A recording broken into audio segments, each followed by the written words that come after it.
بھاشن ہندی کا ورڈ ہے اس لیے آپ نہیں پتا.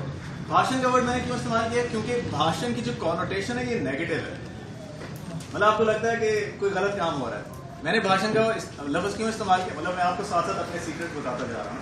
میں نے بھاشن کا لفظ استعمال کیوں کیا, آپ تھوڑا مسکرائیں گے, کچھ آپ کو حیرت ہوگی ہے کیا ہو رہا ہے, کچھ میں اپنا مذاق اڑاؤں گا. اگر میں بھاشن دے رہا ہوں تو اس کا مطلب کیا ہے, میں اپنا مذاق اڑا رہا ہوں نا. تو جب میں اپنا مذاق اڑا رہا ہوں تو کیا ہوتا ہے, وہ لوگوں کے لیے امیوزنگ ہوتا ہے, لوگ خوش ہوتے ہیں یار دیکھو اپنا مذاق اڑا رہے ہیں. اور کیا فائدہ ہوتا ہے ہیومر کا, اور فائدہ کیا ہوتا ہے, تھوڑی سستی ذرا دور ہو جاتی ہے اور چستی آ جاتی ہے, تھوڑا توجہ, ماحول تھوڑا فرینک ہو جاتا ہے. لیکن ہیومر استعمال کرنا یہ بہت خطرناک ہے, میں آپ کو پہلے بتا دوں. ہر بندے کی پرسنالٹی, ہیومر کا مطلب مذاق, مذاق جو مذاق ہے یا جو مزاح ہے یہ ہر بندے کی یا ہر ٹیچر کی پرسنالٹی اس طرح کی نہیں ہوتی کہ وہ اس کو کر سکے. اس سے نقصان کیا ہوتا ہے, جب آپ مذاق کرتے ہیں, لطیفے سناتے ہیں یا انفارمل ہوتے ہیں, فرینک ہوتے ہیں, آپ کا کنٹرول ان پہ ختم ہو جاتا ہے. آپ خود لطیفے بن جاتے ہیں, آپ خود لطیفے بن سکتے ہیں, ضروری نہیں کہ بن جائیں, بن سکتے ہیں اگر آپ کا کنٹرول نہیں ہے تو. دیکھیں لطیفے آپ کس کو سناتے ہیں, دوستوں کو سناتے ہیں نا. جب آپ نے طالب علم کو لطیفہ سنایا تو اس کا مطلب کیا ہے, آپ نے انہیں دوست بنا لیا. جب وہ آپ کے دوست بن گئے تو کیا ہوا, آپ ان کے ساتھ لطیفہ کر سکتے ہیں تو وہ بھی آپ کے ساتھ لطیفہ کر سکتے ہیں. اگر آپ کا کنٹرول اپنی کلاس کا نہیں ہے تو کبھی بھی مذاق اور لطیفہ استعمال نہیں کرنا چاہیے. یہ بہت ضروری ہے. مطلب میں اس کے بہت حق میں ہوں کہ لطیفہ استعمال کرنا چاہیے, مذاق کرنا چاہیے, میں ہمیشہ کرتا ہوں کلاس کے اندر. لیکن مجھے پتا ہے کہ اگر جیسے کلاس والے میرے ساتھ لطیفہ کریں گے یا وہ کچھ کرنے کے, مجھے کنٹرول کرنے کے طریقے بھی آتے ہیں. یہ بہت ضروری ہے, آپ کو ان کو کنٹرول کرنے کا کوئی نہ کوئی طریقہ ضرور آنا چاہیے. ہیومر پہ بات ہو چکی ہے اور پروننسیشن پہ بھی, کہ آپ جس طریقے سے الفاظ ادا کر رہے ہوتے ہیں وہ پروننسیشن ضروری اچھی اس لیے ہونی چاہیے کہ اگر آپ صحیح طریقے سے الفاظ ادا نہیں کریں گے تو آپ کے الفاظ کی ادائیگی ہمیشہ کے لیے اس کے الفاظ کی ادائیگی بن جائے گی. اگر آپ نے غلط الفاظ ادا کیا ہے تو ہمیشہ پوری زندگی اس کو اسی طریقے سے سمجھتا رہے گا کہ میرے استاد نے صحیح کہا تھا تو وہ صحیح ہی ہوگا.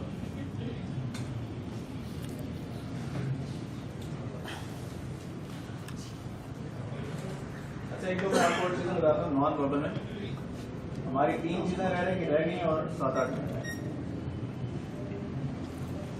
کچھ, اگر آپ کھڑے ہو کے لیکچر دیتے ہیں نا تو کچھ چیزیں ایسی ہیں,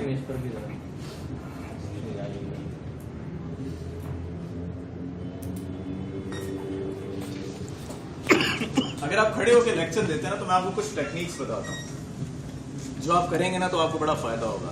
اور کچھ ٹیکنیکس آپ کو ایسے بتاتا ہوں جو آپ کو بالکل بھی نہیں کرنی چاہیے.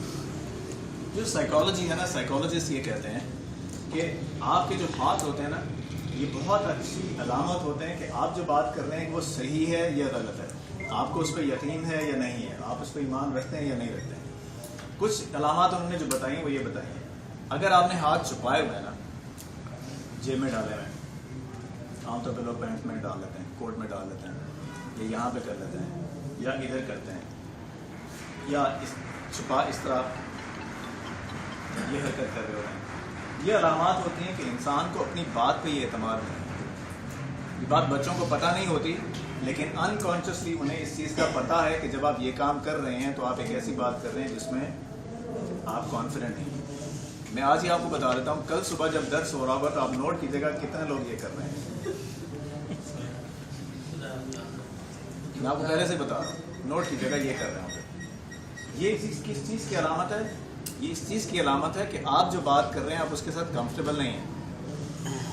اور اس کی وجہ ضروری نہیں کہ آپ کا یقین یا اعتماد ہے, اس کی وجہ بعض اوقات آپ نروس بھی ہوتے ہیں. چونکہ یہاں پہ نئے لوگ ہیں نا, تو کل جب لوگ آئیں گے تو تھوڑا نروس ہوں گے, ظاہر بات ہے, بہت سارے لوگ ہیں, سارے مدرسین ہیں, تو نروسنس تھوڑی سی تو ہوگی, تو اس کی اجازت دیجیے گا. لیکن میں آپ کو ویسے بتا رہا ہوں کچھ انڈیکیشن, کچھ ایسی علامات چیزیں ہوتی ہیں جن کو اوائڈ کرنا چاہیے. تو پہلی چیز میں نے آپ کو کیا بتائی, اسے کہتے ہیں اوپن پام جیسچر. انگلش میں اوپن پام جیسچر کا مطلب یہ ہے کہ آپ کی ہتھیلیاں کھلی ہوئی اور لوگوں کے سامنے ہونی چاہیے. ٹرک یہ ہے, سائیکالوجسٹ یہ کہتے ہیں اگر آپ اپنی ہتھیلیاں چھپا رہے ہیں نا تو اس کا مطلب ہے آپ کوئی چیز چھپا رہے ہیں. دوسری چیز ہے وہ یہ کہ بات کرتے ہوئے آپ کا ہاتھ منہ پہ نہیں جانا چاہیے. یہ بھی اچھی علامت نہیں ہوتی. एवोल्यूशनरी साइकोलॉजी वाले ये कहते हैं कि जब इंसान झूठ बोलता है ना तो उसका हाथ ऑटोमेटिकली यहाँ पे आ जाता है। ऑटोमेटिकली हाथ यहाँ पे क्यों आता है? वो कहते हैं कि जब इंसान झूठ बोलता है तो उसके मुंह से बदबू आती है। जब बदबू आती है तो वो हाथ उस बदबू को रोकना चाह रहा होता है। जो रिलीजियस स्कॉलर्स हैं वो ये कहते हैं कि जब इंसान झूठ बोल रहा था तो उसका हाथ ऑटोमेटिकली उसके मुंह पे आ जाता है उसको रोकने के लिए कि भाई झूठ नहीं बोलो। ये भी एक साइंस है पूरी, लेकिन ये प्रूवन है कि इसे कहते हैं hand to mouth gesture. Hand to mouth gesture, क्या आपका हाथ अगर मुंह पे आ रहा है तो कोई गड़बड़ है। आप लोगों ने सोचा होगा इस तरह करते हैं, इस तरह करते हैं, इस तरह कर रहे होते हैं, आधे कर रहे होते हैं, इस तरह कर रहा होता है, इसका मतलब गड़बड़ है।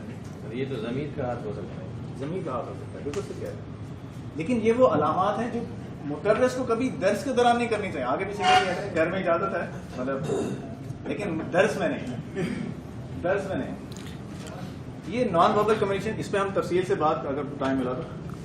टॉपिक्स आपने बताए माशाल्लाह बहुत अच्छे हैं। हमारे अंदर शायद भी इस तरह नहीं एक बार जहाँ किस तरह करें जब में डालें। आप बैठ के करते हैं, फितरतन मजबूर हो, जिसकी आदत बन गई हो, फिर उसको थोड़ा ध्यान रखना चाहिए। अगर फितरतन आदत बन गई है ना तो मेरी तो तजवीज़ यही है कि उसको खुद सोच के छोड़ देना चाहिए। ये अच्छी अलामत नहीं है। मतलब चलें, हमें तो खैर इन बातों का शायद यहाँ इनको इतनी तफसील से नहीं देखते, लेकिन जो प्रोफेशनल लोग हैं, जो एक्सपर्ट्स लोग हैं, जो इंटरव्यूज़ लेते हैं, उन चीज़ों का ध्यान रखते हैं। मतलब मैं जब इंटरव्यूज़ लेता हूँ, बहुत सारे लोगों को हमने हायर किया हुआ है, हम तो मतलब मैं आपको बता, हम ये देखते हैं इसने हाथ कहाँ रखे हुए हैं, इसने कपड़े किस तरह के पहने हुए हैं, इसने पाँव किस तरह रखे हुए हैं, टांगे इस तरह की हुई हैं, इस तरह की हुई हैं, इस तरह की हुई हैं, इस तरह की हुई हैं, इस तरह की हुई हैं, हाथ क्या है, टिक टिक तो नहीं कर रहा, पेंसिल किस तरह पकड़ी हुई है, लिख किस तरीके से रहा है, बाल तो नहीं संवार रहा है तो किस तरीके से। मतलब छोटी छोटी चीज़ें जो इंटरव्यू वाले होते हैं वो ध्यान रख रहे होते हैं। ये मैं आपको ये बातें इसलिए बता रहा हूँ कि अब जैसे जैसे दुनिया ग्लोबलाइज होती जा रही है वैसे वैसे हर एक इंसान की नज़र हर दूसरे पर बढ़ती जा रही है। मुदर्रिसीन को, मुअल्लिमीन को, जो इस्लाम के अलम बरदार हैं, उनको ज़्यादा तवज्जो की ज़रूरत है, ताकि वो छोटी छोटी बातें जो हमारे जहन में नहीं है वो एटलीस्ट हमें थोड़ा पता तो लग जाए ना कि क्या हो रहा है।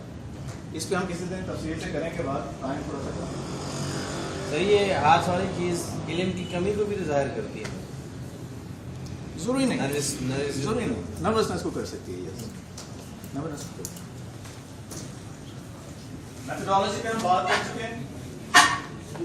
एक लेक्चर होता है, डेमोन्स्ट्रेशन होती है। डेमोन्स्ट्रेशन में आप क्या करते हैं, जिस तरह अगर मैं आपसे कहूँ कि चाय किस तरह बनाते हैं तो मैं आपको ये डेमोन्स्ट्रेशन बताऊंगा। ये कप होता है, इसके अंदर हम पहले पानी डालते हैं, फिर टी बैग डालते हैं, फिर ये डेमोन्स्ट्रेशन डेमो करके दिखाओ।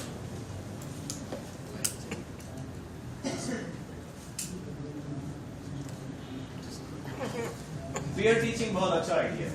यहाँ पे किसी मौलाना ने फरमाया भी था, वो जो बात हो रही थी ना कि जो गबी स्टूडेंट्स हैं, जो ज़्यादा अच्छा नहीं सीख सकते, उसका हल ये है आप ये करें कि उसके दोस्तों को, उसके जो क्लास फेलोज हैं, कोई टॉपिक अगर आपसे समझ नहीं आ रही ना, उसको आप उसके दोस्तों को कहें कि उसको पढ़ाएं, और आप यकीन माने कि उसके दोस्त जब उसको पढ़ाएंगे तो उसको समझ आ जाएगी। इसकी वजह पता है क्या होती है?